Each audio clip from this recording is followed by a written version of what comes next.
And that's what the GOP is doing. They're focused on nothing but Trump. They can't take their eyes off of Trump. That's all it is. It's all about Trump to them, and they can't handle it. So that's why it's coming up more and more. I'm leaning more towards Trump than anything just because the GOP hates him so much. And he really is the only viable candidate right now.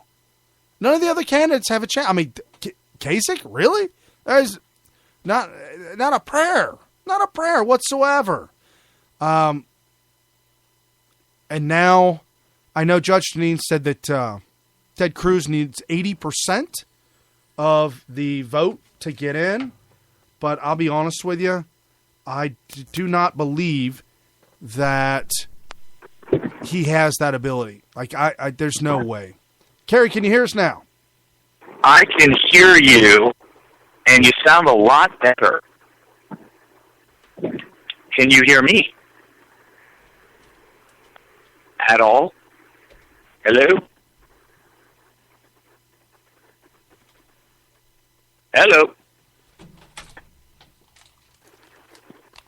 I've got bad headphones. Something's wrong. Can you? Is anything happening? I'm talking. I hate to say this, and I know the audience can hear you because they can. I know they can, but I can't, and that is a problem. Let me see. Well, use the other headphones or something. How about that, Kerry? Can you hear me? No, that's still not working for me. I'm still not coming through. How is that even possible? You got to turn the knobs up. All right, we'll work on this a while, and then I'll try to call back. Okay, with that being said, we're just going to have to keep pressing on. So let's go to another sound bite.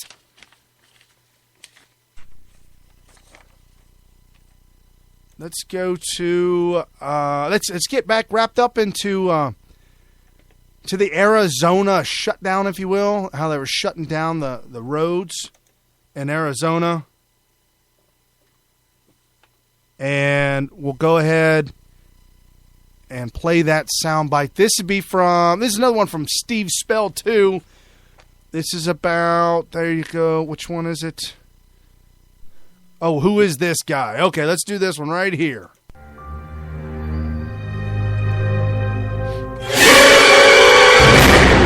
Who is this guy? Who are these people, and what do they want with our country?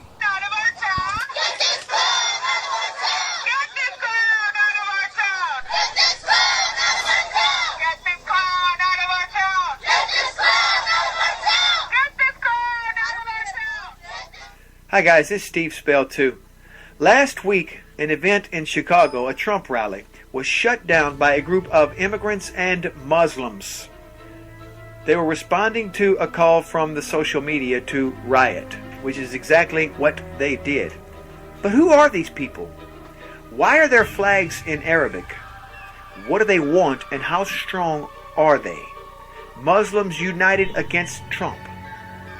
Today in Arizona, they struck again, shutting down a highway to the Trump rally. The protesters parked their trucks across the highway, blocking all from coming in. But I would like to direct your attention today to the masked man flying the flag that is not the American flag. He is not flying Old Glory there. Never mind the caped crusader clapping foolishly. Forget about the loudmouthed hack with the megaphone. Who is this guy? Who is this guy? Who is this masked man?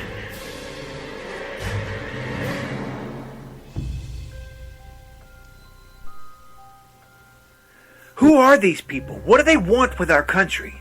Who is this guy? Who is this guy? Why are these people wearing masks? Why am I reminded of terrorists? How many of them are there? How many more will come? Who is this guy? Who is this guy? Who are these people? And what do they want with our country? A vote for Donald Trump is a vote to protect our freedom of speech, a vote to make America great again, and a vote to make America safe again. Take a moment, like this Facebook page, invite your friends for all of my original content videos in support of Donald J. Trump.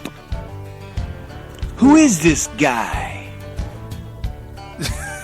So there's Facebook. there's more by Steve. Like I said, the video clips that he was showing of these protesters, if you will, they looked like Muslim. They were wearing Muslim T-shirts. They were carrying Muslim flags. Like everything that they were doing, it's just amazing that they were doing in support of Muslim radicals, if you will.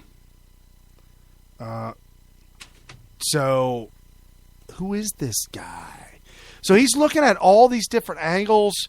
It's amazing the people that are getting involved that literally hate on Trump, that are coming after Trump.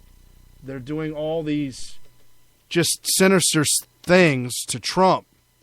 And the only answer I can come up with is the fact that it's the evil trying to attack the good. There's no other way to put it. It's just awful, and I certainly don't put up with it. But it's amazing how well Trump has been able to, I guess, weather the storm, if you will, and get through all of this as well as he has. I'll tell you what, it's amazing to see somebody being attacked so hardcore and so vicious, and yet at the same time still be able to handle all of it, to be able to move through it all, and like I said, it's just been amazing that he's been able to do all this. So more kudos to you. Keep pushing. Earlier this week, Paul Ryan came out and he hinted that at the contested convention that, yeah, you know what, hey, I might accept the nomination. Yeah, they give it to me. Yeah, Paul Ryan, your time has come and gone, buddy. And then the very next day, John Boehner came out and endorsed Paul Ryan for president. However, Paul Ryan is not running for president. And if the GOP takes the nomination away from Trump or Cruz, either one, and gives it to Paul Ryan, I'm telling you right now, there may not be a Republican Party anymore. And anyone that wants to step in and take over, whether it be an independent, whether it be an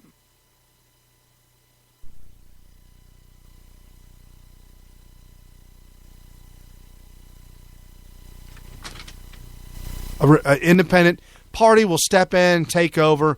There's going to be something. Just absolutely. That's just what's going to have to be. Something will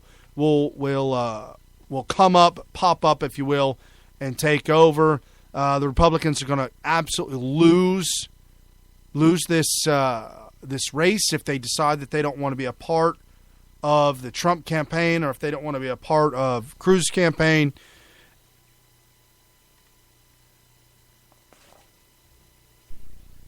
The GOP is going to lose all their voters. They're going to lose what's going on. And not only they're going to lose that, but they're going to lose the people as well. Okay, let's go ahead and try, see if we can get that, see if we can get Carrie to call in on that line. I think we might have something going on here. Let's see if we can get a hold of Mr. Kerry Smith. Let's see, where are you at there, buddy? Can we get him on the line? Mr. Producer. Mr. Producer. Mr. Producer. Let's go ahead and cue that one up. See if we get that one Hello. going. Can we get that one going? There we go. There we go. What did you do wrong? What was wrong? Apparently, there's some wires that are disconnected. No, they're weak. What? Mr. How's that possible? Mr. Producer unplugged a weak liberal wire and shoved a very conservative, thick Tea Party wire into the correct hole. Yes, if you will. How could it be a weak wire? That doesn't make any sense. It was made in Cuba from a communist regime. Oh. It's a hand-me-down from the former Soviet Union. Right. No, absolutely. Hey, now that I brought that up, I don't know. I guess I came up with that just because of our show prep. Did you hear they found a soundbite from Bernie Sanders when he was a local mayor in, was he a mayor? Local mayor in Vermont? Years ago.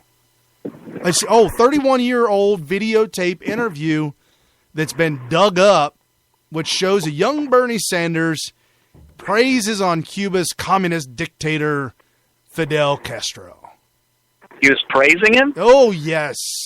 And that doesn't surprise me. And he was I mean, we've always said, when you hear the word socialist, what that is a very thinly veiled code word for communist.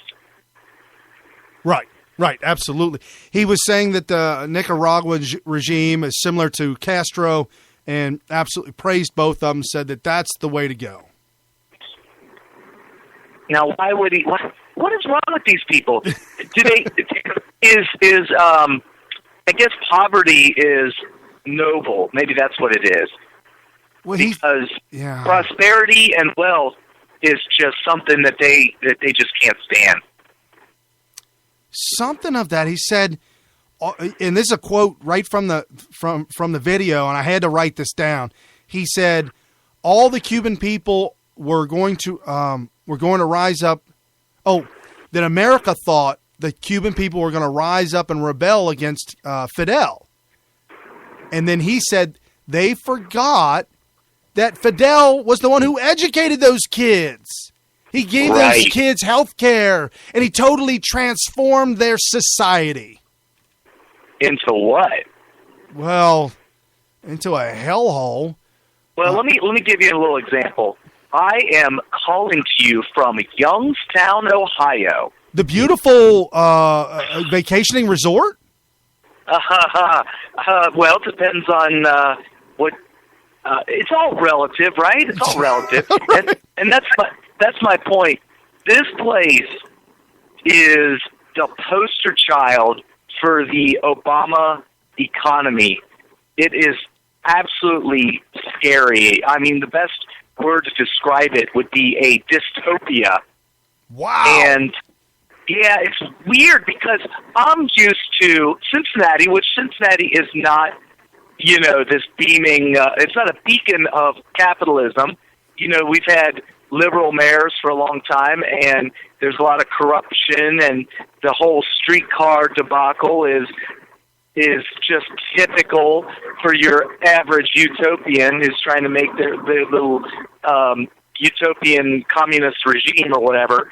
So we're not perfect, but a place like Youngstown is it's like a microcosm of what has happened to Detroit. And Detroit is like worst case scenario. You've got this giant booming industry, which is the auto industry. That's Detroit.